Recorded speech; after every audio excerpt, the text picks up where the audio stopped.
یہ ڈوگر صاحب نے آپ کو درختوں کی اہمیت کے اوپر تو روشنی ڈالی، مگر میں ڈوگر صاحب کی خدمت میں ایک گزارش کروں گا کہ یہ میری مہربانی نہیں ہے کہ میں یہاں آیا ہوں، یہ آپ کی مہربانی ہے کہ آپ نے مجھے یہاں بلایا۔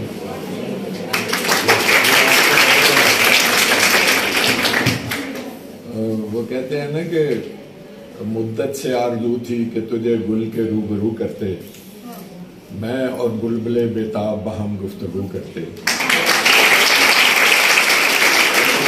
دیر سے خواہش تھی کہ مجھے موقع ملے میں اپنی بہنوں اور اپنی بیٹیوں سے بات کر سکوں، تو گویا پرنسپل صاحبہ آپ کی وجہ سے اور ڈوگر صاحب کی وجہ سے مجھے یہ موقع ملا، اور انشاءاللہ میں آپ سے یہ عہد کرتا ہوں کہ مجھے جب جب آپ بلائیں گے میں تب تب آپ کے ادارے میں ہوں گا۔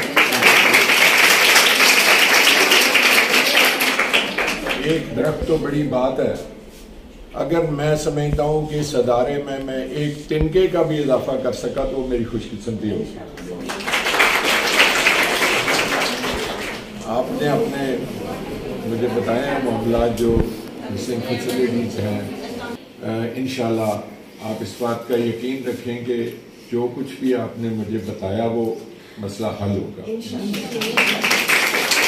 اور اس کے لیے انشاءاللہ میں اور میرے ایم این اے صاحبہ مل کے دن رات انشاءاللہ کوشش کریں گے، اور کوشش کریں گے کہ ہمارے اس 5 سالہ دور میں جب کہ مسلم لیگ نون کی گورنمنٹ ہے پاکستان میں اور پنجاب میں، تو یہ ادارہ مثالی ادارہ بنے۔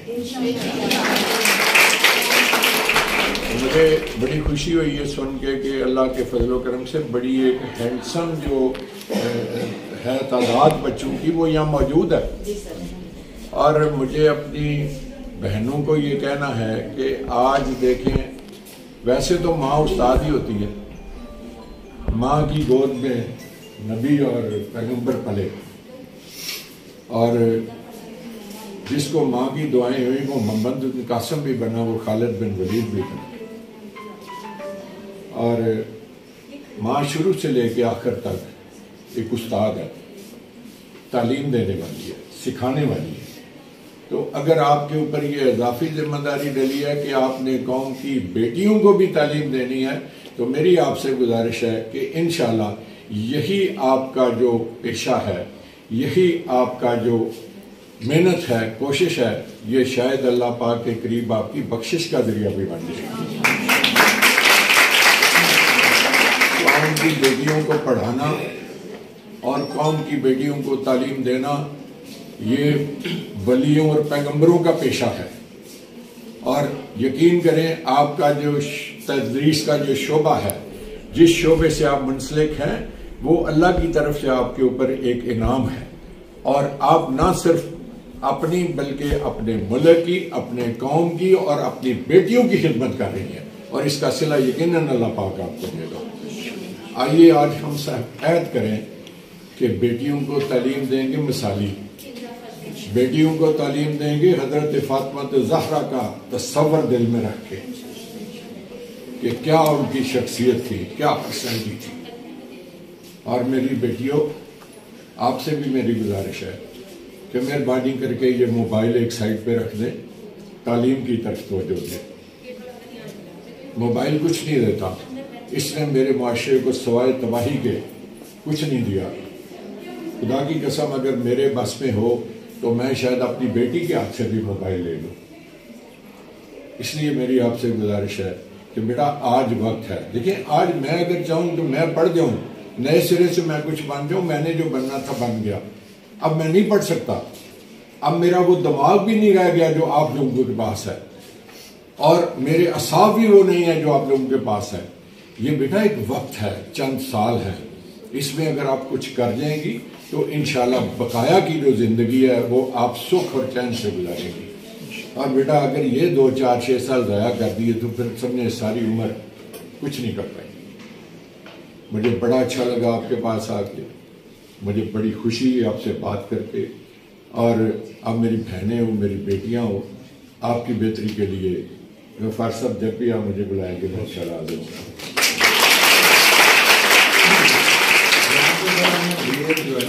وہ پروفیشنل ڈگری ہے، تو پورے ڈسٹرکٹ کے اندر ایک جونیئر بوائز کالج ہے اور دوسرا یہ کالج ہے. چلو ماشاءاللہ. شاید آپ کو پتا ہوگا کہ یہ مطلب آپ کو تو پتہ ہی ہے کہ یہاں بوائز ڈگری کالج بھی میں نے قائم کروایا. میری شعبہ تعلیم کے ساتھ ایک خاص دلچسپی ہے. میں اپنی نظر میں تعلیم کے شعبے کو ایک سورج کی مثال دیتا ہوں کہ جیسے سورج نکلتا ہے تو پوری دنیا روشن ہو جاتی ہے، ایسے ہی جب ذہنوں میں تعلیم آتی ہے تو پوری دنیا روشن ہو جاتی ہے. اور میرے بچوں ویسے بھی دیکھیں، نبی پاک صلی اللہ علیہ وآلہ وسلم آپ کے اوپر جو پہلی وحی اتری تھی وہ تھی کہ اقرا، پڑھ. اور یہ اسلامی تاریخ بتاتی ہے کہ آپ خاموش رہے. پھر آپ کو جبرائیل علیہ السلام نے کہا جی پڑھیں اقرا، آپ پھر خاموش رہے. پھر جبرائیل علیہ السلام نے کہا کہ پڑھیں اقرا باسم ربک الذی، کہ اللہ کے نام سے پڑھیں. تو پھر نبی پاک نے پڑھا. اور آپ اندازہ لگائیں کہ جس شعبے کی، جس کی پہلی وحی تعلیم کی اتری، پڑھنے کی اتری، تو پڑھنا کتنا ضروری ہے اس بات سے آپ خود ہی اندازہ لگا لیں. تو میرے بچوں وقت ہے، اس کو ضائع نہیں کرنا، پڑھنا ہے. اللہ پاک آپ کا حامی و ناصر ہو. بہت بہت شکریہ. بڑی مہربانی. اس کی ہدایت پہ 18 سے 21 تک جو ہے یہ ہماری ڈرائیو جو ہے وہ جاری رہے گی. تو اس میں پلانٹیشن جو ہے، درخت کا ہونا کیوں ضروری ہے؟ میں یہ سمجھتا ہوں کہ انسان کی زندگی کے لیے درخت کا ہونا بہت ہی ضروری ہے.